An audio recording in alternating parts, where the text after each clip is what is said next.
Dear friends, greetings और अभिवादन। काफ़ी दिनों के बाद आप सभी का फिर से स्वागत करते हैं इस धारावाहिक में, जहां हम डॉक्टर जॉन पाइपर के द्वारा लिखा गया पुस्तक 50 कारण कि यीशु क्यों मरने आया, इस पुस्तक का क्रम अनुसार अध्ययन कर रहे थे और साथ ही साथ हम इस पुस्तक का समीक्षा को भी देख रहे थे। तो फिर से एक बार बहुत दिनों के बाद आप सभी का स्वागत करते हैं और इस पुस्तक का अध्याय 10 तक हमने देख चुके थे और अब हम इस पुस्तक में से अध्याय 11 को देखने जा रहे हैं। यीशु क्यों मरने आया। डॉक्टर जॉन पाइपर इस अध्याय 11 में कहते हैं कि उस आज्ञा पालन को पूरा करे जो हमारी धार्मिकता बन जाता है। To complete the obedience that becomes our righteousness. Doctor John Piper कहते हैं, धर्मी ठहराया जाना मात्र मेरे अधर्म या अभक्ति को रद्द करना नहीं है। यह मुझ पर यीशु मसीह का धार्मिकता का इम्प्यूटेशन यानी कि हस्तांतरण या ट्रांसफर किया जाना है। हमारे पास वो धार्मिकता नहीं है जो मुझे और आपको परमेश्वर के सम्मुख योग्य या ग्रहण योग्य ठहराता हो।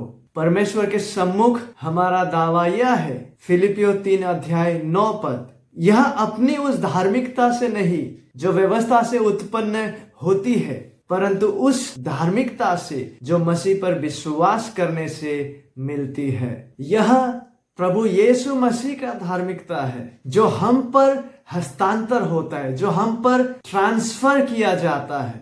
इसका मतलब यह है कि यीशु मसीह ने सारा उन धार्मिकता को हासिल किया है, कि यीशु मसीह ने सारे उस सिद्ध धार्मिकता को पूरा किया है, उन्होंने हासिल किया है और तब वो धार्मिकता मुझे दी गई है। जब मैंने प्रभु यीशु मसीह पर सच्चा विश्वास किया तब मैं धर्मी गिना गया। परमेश्वर ने प्रभु यीशु मसीह की सिद्ध धार्मिकता की ओर दृष्टि लगाई और उसने प्रभु यीशु मसीह के धार्मिकता के बुनियाद पर मुझे प्रभु यीशु मसीह के धार्मिकता के साथ धर्मी ठहराया। इसलिए ये 2 कारण हैं कि क्यों कर भक्तिहीनों को, अधर्मियों को धर्मी ठहराना परमेश्वर के लिए घृणित नहीं है। पहला, प्रभु यीशु मसीह की मृत्यु ने हमारे अधर्मियों के लिए, हमारे अभक्ति के लिए मूल्य को चुकाया। पिछले अध्याय चैप्टर 10 में हमने इन विषयों को देखे थे। दूसरा कारण, प्रभु यीशु मसीह की आज्ञाकारिता ने वो धार्मिकता प्रदान की, उस धार्मिकता को समाप्त और पूरा किया और उसे प्रदान किया जिसकी हमें आवश्यकता थी, ताकि हम परमेश्वर के दृष्टि में, परमेश्वर के सम्मुख धर्मी ठहराए जाए। अनंत जीवन में प्रवेश करने के लिए परमेश्वर का मांग केवल इतना ही नहीं कि हमारे अधर्म और अभक्तियों को दूर किया जाए, परंतु यह भी कि हमारा सिद्ध धार्मिकता स्थापित किया जाए, कि हमारे लिए सिद्ध धार्मिकता को स्थापित और सुनिश्चित किया जाए। और मसीह का दुख उठाकर मारा जाना इन दोनों का आधार और बुनियाद है। यीशु मसीह का दुख उठाकर मारा जाना वह दुख उठाना है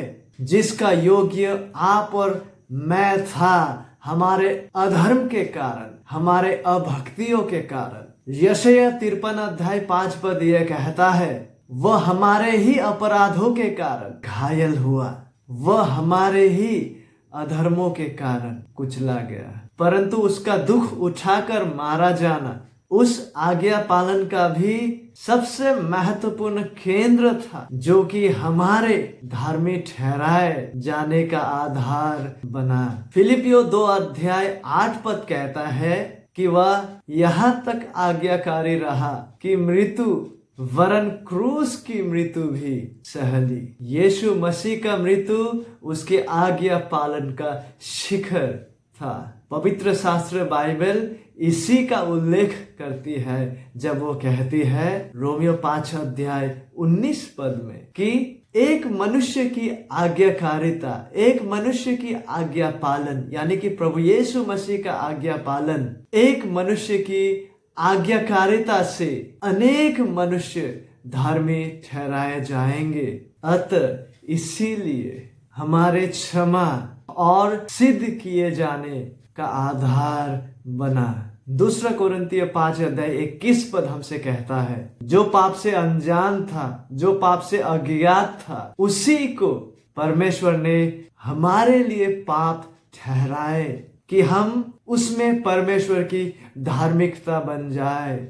इसका क्या अर्थ है कि परमेश्वर ने निष्पाप यीशु मसीह को पाप ठहराया?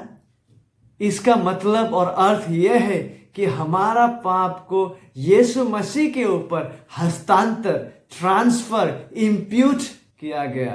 हमारे पापों का दंड और दोष उस पर लगाया गया और इसीलिए यीशु मसीह हमारा क्षमा बना। और इसका अर्थ क्या है कि हम मसीह में होकर परमेश्वर के धार्मिकता बन जाए। उसी रीति से इसका भी अर्थ यह है कि प्रभु यीशु मसीह की धार्मिकता हमारे ऊपर ट्रांसफर, हमारे ऊपर हस्तांतरित किए जाते हैं जब हम यीशु मसीह पर सच्चा विश्वास करते हैं। इसीलिए प्रभु यीशु मसीह हमारा परफेक्शन, हमारा सिद्धता भी है। यीशु मसीह का दुख उठाकर मारा जाने में उसके सिद्ध और पूर्ण कार्य के लिए प्रभु यीशु मसीह को महिमा मिले और हमारे पापों को क्षमा करने के कार्य के लिए और हमारे धार्मिकता प्रदान करने के कार्य के लिए, इन दोनों ही महान सिद्ध कार्य के लिए हम प्रभु यीशु मसीह की सराहना करें। लेट अस एडमायर हिम और हमारे अपने अपने जीवनों में उन्हें हमारे जीवनों का सबसे अधिक, सबसे सर्वश्रेष्ठ बहुमूल्य धन के रूप में हम स्वीकारें उन्हें और इस महान उपलब्धि के लिए उसे हम प्रिय जाने, उसे भरोसा करें, उस पर विश्वास करें और उससे प्रेम करने में और उनका आराधना करने में बढ़ते जाए।